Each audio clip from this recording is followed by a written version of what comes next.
Hey everyone, welcome back. Today we're on day 44 of our journey through the Bible projects, one story that leads to Jesus, reading plan for 2026. Quick note, I'm not affiliated with BibleProject.com. I'm simply using their wonderful reading plan that's available on their website. I don't work for them, but I'm grateful for the resources they've created. We're now entering the Book of Numbers. This fourth book of the Torah gets its name from the two censuses of Israel recorded here. But Numbers is so much more than just lists. It's the story of an entire generation's journey through the wilderness. After receiving God's law at Mount Sinai, Israel is supposed to march straight to the Promised Land. Instead, their fear and unbelief lead to 40 years of wandering. Numbers show us both God's patience with stubborn people and the consequences of refusing to trust Him. It's a sobering reminder that the journey from slavery to freedom isn't always a straight line. I'll be reading from the NIV translation today because I love how clear and accessible it is. If you're enjoying this series and want to keep going through the Bible together, don't forget to hit that like button and subscribe to the channel. It really helps us reach more people who want to explore God's Word. All right, let's dive in. Numbers chapter 17. The Lord said to Moses, "Speak to the Israelites and say to them, 'Get 12 staffs from them, one from the leader of each of their ancestral tribes. Write the name of each man on his staff. On the staff of Levi write Aaron's name, for there must be one staff for the head of each ancestral tribe. Place them in the tent of meeting in front of the ark of the covenant law, where I meet with you. The staff belonging to the man I choose will sprout, and I will rid myself of this constant grumbling against you by the Israelites.'" So Moses spoke to the Israelites, and their leaders gave him 12 staffs, one for the leader of each of their ancestral tribes, and Aaron's staff was among them. Moses placed the staffs before the Lord in the tent of the covenant law. The next day Moses entered the tent and saw that Aaron's staff, which represented the tribe of Levi, had not only sprouted but had budded, blossomed, and produced almonds. Then Moses brought out all the staffs from the Lord's presence to all the Israelites. They looked at them, and each of the leaders took his own staff.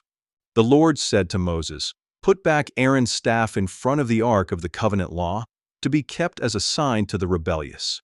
This will put an end to their grumbling against me, so that they will not die." Moses did just as the Lord commanded him. The Israelites said to Moses, "We will die. We are lost. We are all lost. Anyone who even comes near the tabernacle of the Lord will die. Are we all going to die?"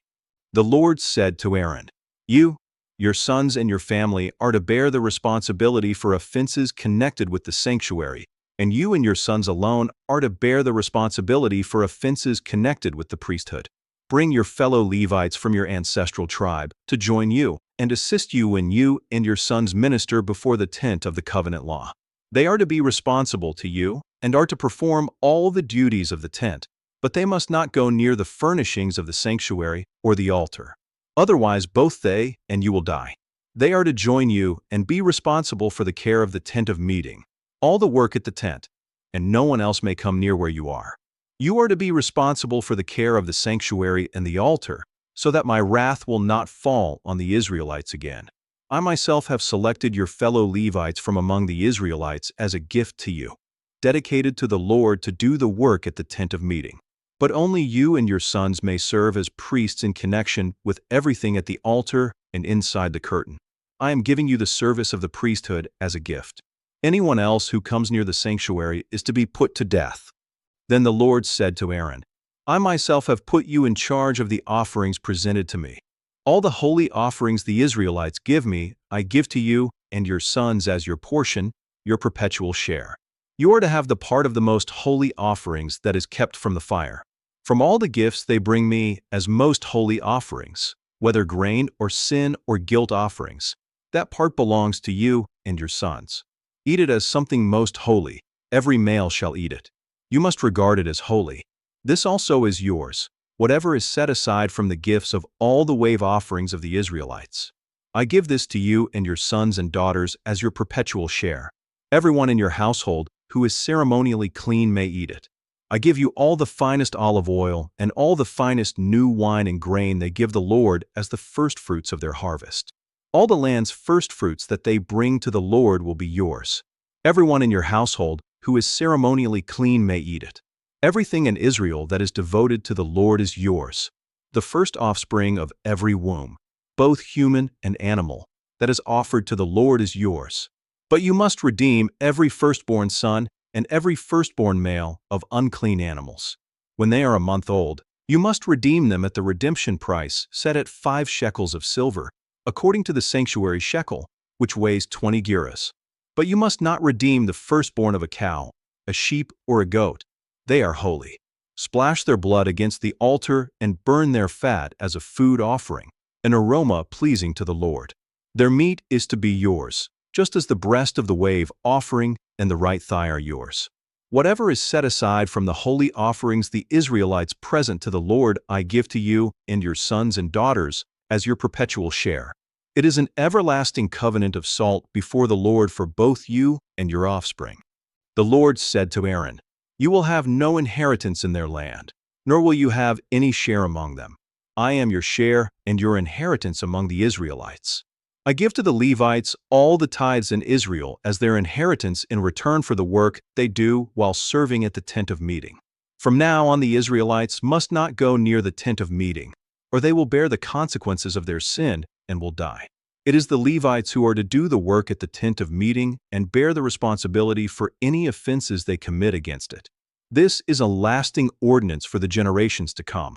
They will receive no inheritance among the Israelites. Instead, I give to the Levites as their inheritance the tithes that the Israelites present as an offering to the Lord. That is why I said concerning them, they will have no inheritance among the Israelites.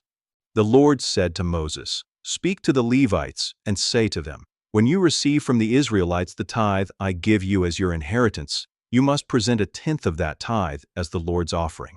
Your offering will be reckoned to you as grain from the threshing floor or juice from the winepress.